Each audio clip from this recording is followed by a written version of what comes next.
تو سارا زمانہ اس سے ناراض ہو جائے گا، یہ رہ ہی نہیں سکتا کہیں. جو ناراض ہو اس کو راضی کیا جائے. کس کو راضی کر رہا ہے رب؟ اپنے محبوب کو راضی کر رہا ہے رب. اور محبوب کبھی اپنے محب سے ناراض ہو ہی نہیں سکتا. معلوم کیا ہوا کہ حضور ناراض نہیں. پھر آؤ کسی سماج میں تلاش کریں کہ راضی اور دوسرا کون ہے جسے کیا جاتا ہے. تو دوسرا وہ ہے کہ جو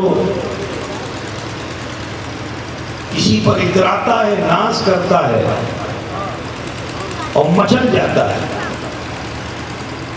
مثال کے طور پر آپ کا چہیتا بیٹا ہے اور وہ چیخ چیخ کے رو رہا ہے بول کچھ نہیں رہا ہے، روتا چلا جا رہا ہے، بولتا کچھ نہیں ہے. باپ پریشان ہے کہ بیٹے کو ہو کیا گیا ہے. کبھی کچھ لا کے دیتا ہے، کبھی کچھ لا کے دیتا ہے، کبھی کچھ لا کے دیتا ہے. بیٹے اسے لے لے راضی ہو جا، بیٹے اسے لے لے راضی ہو جا، بیٹے اسے لے لے راضی ہو جا. لیکن وہ اس وقت تک بچہ روتا رہتا ہے جب تک اس کی مطلوبہ شے مل نہیں جاتی. اب اگر اس کی مطلوبہ شے لالی پاپ ہے مثال کے طور پر، تو جب تک لالی پاپ اس کو ملے گا نہیں بھول رہے گا، ہے نا. اچھی سے اچھی چیزیں بستر پہ لاتے سجا دی گئی، کھلونا لا کے رکھا گیا، اوپر سے کچھ ہے تو نیچے سے کچھ ہے تو بجنے والا کچھ ہے، طرح طرح کی چیزیں لالا کے باپ ماں پیش کرتے ہیں. مگر بچہ اپنی مطلوبہ شے کو تلاش میں لگا ہوا ہے، تڑپ میں لگا ہوا ہے اور اشک بار ہے، روتا چلا جاتا ہے. ماں باپ دیتے چلے جاتے ہیں، وہ روتا چلا جاتا ہے یہاں تک کہ اس کی مطلوبہ شے اسے حاصل ہو جاتی ہے. لیکن اس مثال کو اللہ کی طرف تمثیل کو بھی پیش نہیں کیا جا سکتا، کیونکہ اللہ وہ ہے کہ جو نہ کسی کا باپ ہے نہ اس کا کوئی بیٹا ہے، نہ اس نے کسی کو جنا ہے نہ اس کو کسی نے جنا ہے. اور اللہ وہ ہے جو عالم الغیب والشہادہ ہے. ماں کے شکم میں پروان چڑھنے والا بچہ، اس کی خواہشوں کی تکمیل رب فرماتا ہے، اس کے غذا کو اس تک پہنچاتا ہے. اللہ سے کوئی چیز چھپی ہوئی نہیں ہے، اللہ سے کوئی چیز چھپی ہوئی نہیں ہے. تو پھر اللہ یہ دے اور وہ دے کیوں؟ ارے جو مرضی کا ہے وہ دے دے، جو مرضی کا ہے وہ دے دے. یہ چنین و چنا، یہ زمین و زمان، یہ سارا جہان جس کے لیے اعلیٰ حضرت فرماتے ہیں فاضل بریلوی علیہ رحمہ کہ زمین و زمان تمہارے لیے، مکین و مکہ تمہارے لیے، چنین و چنا تمہارے لیے اور بنے دو جہان تمہارے لیے. لولا کلمہ خلقت الافلاق والارضین، اے مصطفیٰ ہم نے آپ کو اگر پیدا نہ کیا ہوتا تو نہ زمین بناتا میں نہ آسمان بناتا. اللہ تعالیٰ خود ارشاد فرماتا ہے کنت کنزا مخفیہ، میں چھپا ہوا خزانہ تھا، لیکن پھر اپنی مشیت سے میں نے نور کو روشن کیا، مشکات کیا. اور جس نور کو میں نے روشن کیا وہ نور کوئی اور نور نہیں، نور محمدی. اولو ما خلق اللہ نوری، سب سے پہلے اللہ نے میرے نور کو پیدا فرمایا. جب نور محمدی جلوہ فکن ہوا، شمع مصطفیٰ روشن ہوئی تو اشکبار ہو گئی. اب جو اشکبار ہوئی تو اللہ تو دل کے حال کو جانتا ہے نا کہ مصطفیٰ کس لیے رو رہے ہیں، ان کے رونے کا مقصد کیا ہے. لیکن اللہ تعالیٰ اپنے محبوب کو راضی کرنے کے لیے لفظ کن کا اعلان فرماتا ہے. کن فیکون، مخلوق کی ارواح تخلیق ہو گئی. عالم ارواح ہمیں تمام روحوں کو کو جمع کیا گیا اور پھر اللہ تبارک و تعالیٰ اپنے حبیب کی رضا ہی کے لیے ارشاد فرماتا ہے الستُ بربکم الستُ بربکم، کیا میں تمہارا عظیم پر، کیا میں تمہارا پروردگار نہیں؟ ابھی تو روح وجود میں آئی ہے، ابھی تو ذات الہ کیا صفات الہ سے بھی واقف نہیں ہے، اور اللہ ارشاد فرماتا ہے کیا میں تمہارا پروردگار نہیں؟ روح خاموش تھی، ان قریب غضب الہی ان روحوں کی طرف مائل ہونے والا تھا کہ رحمت نور محمدی کو یہ گوارا نہ ہوا کہ یہ مخلوق جس کو رب نے تخلیق فرمایا ہے ایک نگاہ غضب سے ان کی ہستی، ان کا وجود ختم ہو جائے۔ رحمت کی ردا بلا کہہ کے ڈالنا تھا کہ تمام روحوں نے اسی بولی کو بولنا شروع کر دیا۔ بات سمجھ رہے ہیں نا آپ لوگ؟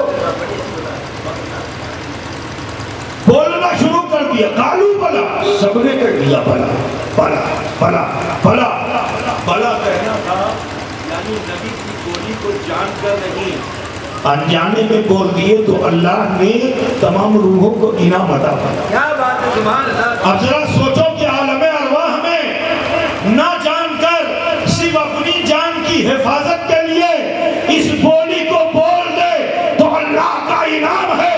اگر اس دنیا میں عاشقان مصطفیٰ نبی کی بولی کو محبت رسول میں سرشار ہو کر بولیں گے تو اللہ کا کتنا انعام ہوگا۔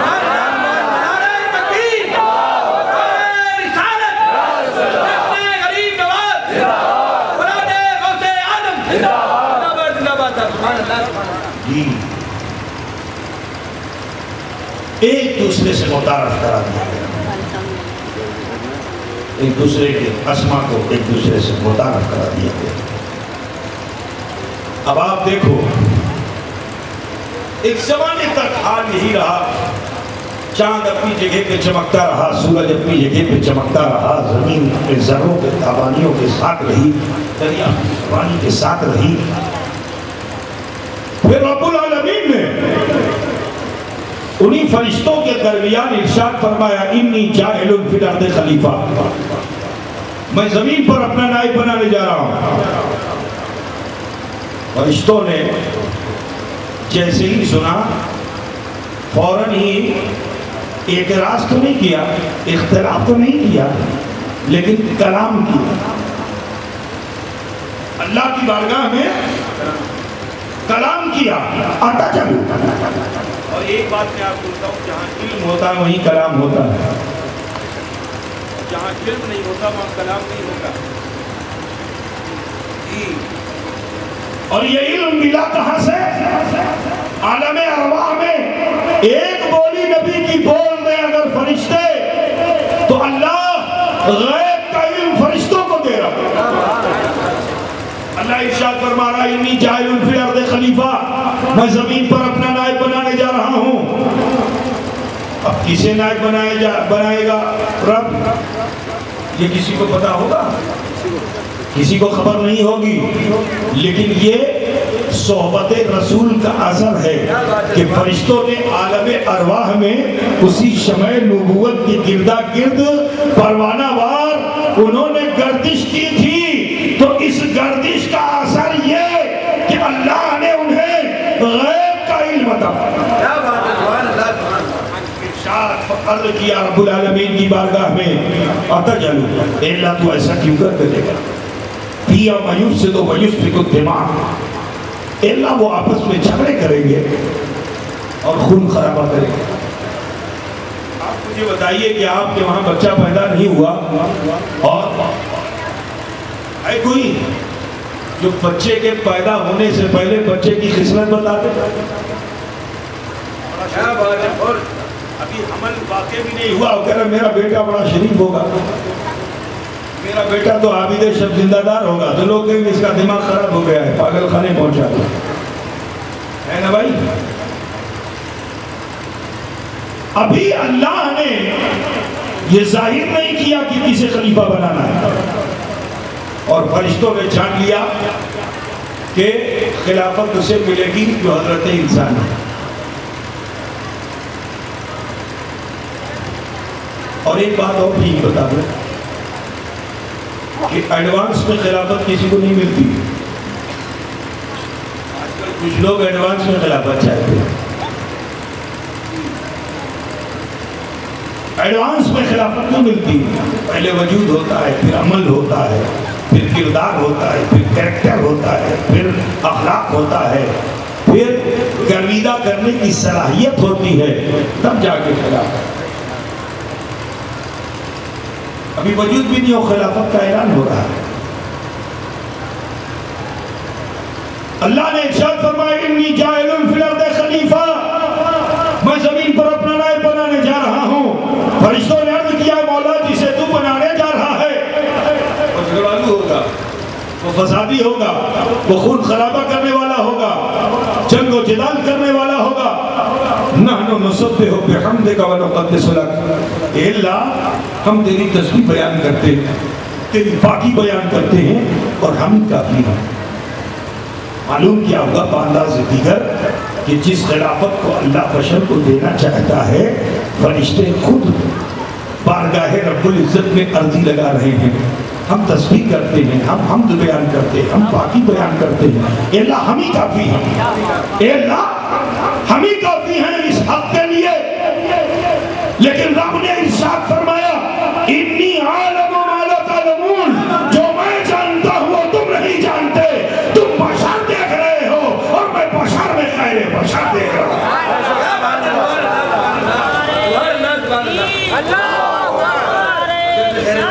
وجود ہے، وجود سے پہلے خلافت نہیں، وجود ہے جی، وجود ہے، وجود سے پہلے خلافت نہیں۔ آدم علیہ السلام کو مجسمے کی صورت میں پہنچایا گیا، وہ دل کی منزلیں سے گزارا گیا، روح ڈالی گئی۔ جو اختلاف کرتا ہے نا اسی کو چھپایا جاتا ہے، جو اختلاف کرے اسی کو جھکایا جاتا ہے۔ اللہ کی بارگاہ میں کلام کیا فرشتوں نے، جب فرشتوں نے کلام کیا تو آدم علیہ السلام کے مجسمے کی تعمیر انہی فرشتوں نے کی تھی۔ جب یہ مجسمہ بن گیا تو اللہ نے انہی فرشتوں سے فرمایا جس کے بارے میں فرشتوں نے کلام کیا تھے، جھگڑالو ہے، فسادی ہے، یہ خون بہانے والا، جنگ و جدال کرنے والا ہے۔ اس اختلاف کو مٹانے کے لیے خدا نے فرمایا فرشتوں میں نے تمہیں بے نفس بنایا ہے، آدم کے لیے سجدہ کرو۔ وَإِذْ قُلْنَا لِلْمَلَائِكَةِ اسْجُدُوا لِآدَمَ، جب ہم نے کہا فرشتوں سے کہ آدم کے لیے سجدہ کرو، تو جب سجدہ کرو کا حکم دیا تو فَسَجَدُوا، سب کے سب نے سجدہ کر لیا الا ابلیس۔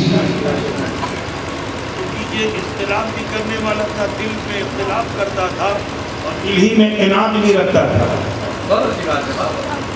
جو اختلاف کرنے والا ہے وہ پا جائے گا، لیکن اختلاف کے ساتھ جو اناد کرنے والا ہے وہ مردود ہو جائے گا۔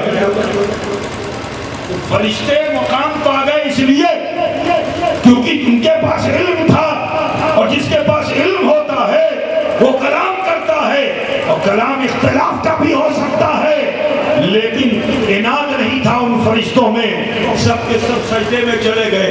اللہ نے مقامات بلند کر دیے، عرش کے پائے کے نیچے جگہ دے دی، کسی کو سدرۃ المنتہا پہ جگہ دے دی، کسی کو کہیں مقصور لے کر کھڑا رہنے پر جگہ دے دی، کسی کو عرش پر آسمانوں میں جگہ دے دی۔ یہ اس کی قدرت ہے کہ اللہ نے ان فرشتوں کو صرف ایک سجدہ کر لینے پر جی درجات دے دیے۔ اللہ ارشاد فرماتا ہے وَإِذْ قُلْنَا لِلْمَلَائِكَةِ اسْجُدُوا لِآدَمَ فَسَجَدُوا إِلَّا إِبْلِيسَ، سب نے سجدہ کیا مگر ابلیس نے نہیں کیا۔ میں علماء بیٹھے ہوئے پوچھنا چاہتا ہوں، یہاں پہ کوئی تعویل نہیں کی جا سکتی ہے۔ اللہ نے ڈائریکٹ فرشتوں کو حکم دیا تھا اللہ تعالیٰ نے ڈائریکٹ فرشتوں کو حکم دیا تھا سجدہ کرو، جن کو حکم نہیں دیا تھا، ابلیس کو حکم نہیں دیا تھا. اگر چپ رہتا تو کامیاب ہو جاتا، سجدہ بھی نہیں کرتا تو بھی کامیاب ہو جاتا. لیکن علم کے ذوق نے اس کو بھی بولنے پہ آمادہ کیا، اس کو بھی بولنے پہ آمادہ کیا. یہ اپنے علم کے ذوق پہ بھی بولا. کیا بولا؟ خلقتنی من نار. فرشتوں نے نہیں کہا خلقتنی من نور. لیکن اب یہ بولنے پہ جب آیا تو آدم کی شان گھٹانے پہ لگ گیا. آدم کی شان گھٹانے پہ لگ گیا. عرض کر رہا ہے مولا سے، مولا خلقتنی من نار، اے اللہ تو نے مجھے آگ سے پیدا کیا ہے. اور یہ بشر تو مٹی کا ہے. بشر میری خاصیت بلند ہے اور یہ بشر کی خاصیت پست ہے، اس لیے میں سجدہ کرنے والا نہیں. اللہ ارشاد فرماتا وَإِذْ قُلْنَا لِلْمَلَائِكَةِ اسْجُدُوا لِآدَمَ فَسَجَدُوا إِلَّا إِبْلِيسَ. سب نے سجدہ کیا مگر ابلیس نے نہیں کیا. اب وہ آدم علیہ السلام کی خامیوں کو بیان کرنے لگا. معلوم ہونا کہہ دینا کہ بڑا فسادی ہے، یہ وقتی چیز ہے. لیکن کسی کے بالکل یوں کہہ دو کہ جیسے باپ دادا پہ چلے جاؤ، ایسا سمجھ لو. آپ کو سمجھانے کے لیے بتا دوں کہ ایک آدمی ہے بہت خراب آدمی ہے، بڑا چور، بڑا بدماش ہے. یہ چور، بدماش، خراب، یہ فطرت ایسی ہے کہ یہ درست ہو سکتی ہے، ٹھیک ہے. لیکن کہہ دے کہ تم بالکل انسان نہیں جانور ہو، انسان نہیں ہو تم جانور ہو، تمہاری فطرت بہت ایسی ہے یا ویسی ہے. اب یہ چیز تو بدلنے والی نہیں ہے. بات سمجھے نا. ایک آدمی برا ہے وہ اچھا ہو سکتا ہے، لیکن کسی انسان کو جانور بنا دیا جائے تو وہ انسان تو ہو نہیں سکتا. ذلیل کرنا مقصد ہے. وہ انسان اس کو جانور بنایا گیا تو ذلیل کرنا مقصد ہے نا. یہاں اس نے بھی یہی کیا کہ اے اللہ میں آگ سے پیدا ہوں، یہ مٹی سے پیدا ہے، یہ پست ہے، میں بلند ہے. بلندی پستی کی طرف کیسے جائے گا؟ جتنے والا نہیں. تو اللہ ارشاد فرماتا ابا واستکبر وکان من الکافرین. اس نے انکار کر دیا اور وہ کافروں میں سے تھا. اچھا جب انکار کر دیا، لعنت کا کوپ اس کی گردن میں پڑ گیا، تو اس نے اللہ کی بارگاہ میں پھر علم کلام کیا.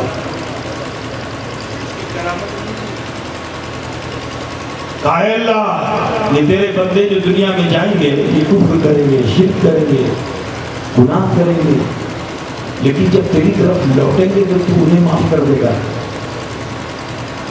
میں نے بھی ایک خطا کی ہے مولا، تو نے میری گردن پہ لعنت کا کوپ ڈال دیا ہے. مولا میں معافی کے لیے کھڑا ہوں، میرے گناہ معاف کر دے، میری خطا معاف کر دے. تو اللہ ہی تو ہے معاف کرنے والا.